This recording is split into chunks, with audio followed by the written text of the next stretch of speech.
আপনার নাম কি? সালামু আলাইকুম। ওয়ালাইকুম। মোহাম্মদ গোলাম রাব্বি। গোলাম রাব্বি, কি করেন ভাই? যে আমি ব্যবসা করি। জি, আলহামদুলিল্লাহ। আপনার বাসা কোথায়? এখানে? কি চোখে? কিচকেই, হ্যাঁ। এখানেই। আচ্ছা ভাই, আপনাকে আমি ইসলামিক প্রশ্ন করতে চাই। জি অবশ্যই। আচ্ছা, আপনি এখান থেকে উঠে নেন, একটা উঠে নেন।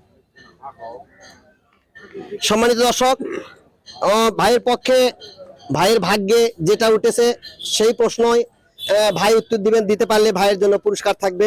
দেখি ভাই, আপনি আমাকে দেন। আচ্ছা, ভাইয়ের জন্য প্রশ্ন উঠেছে যে পবিত্র কোরআনের মধ্যে সবচেয়ে বড় আয়াত কোনটি? বড় আয়াত বলতে কোন সূরার সবচেয়ে বড় আয়াত? হ্যাঁ, কোন সূরার বড় আয়াত, মানে গোটা কোরআনের মধ্যে বড় আয়াত? সূরাতুল বাকারার 282 নম্বর আয়াত। গুড, অনেক অনেক ধন্যবাদ ভাইকে, অনেক অনেক ধন্যবাদ। ভাই, আপনি কোরআন পড়তে পারেন তো? কোরআন পড়তে পারি না, কিন্তু ছোটবেলায় পড়তাম, ভুলে গেছি মনে হয়। ভুলে গেছেন, এখন দেখলে আর কি পড়তে পারবেন নাকি? সময় লাগবে একটু।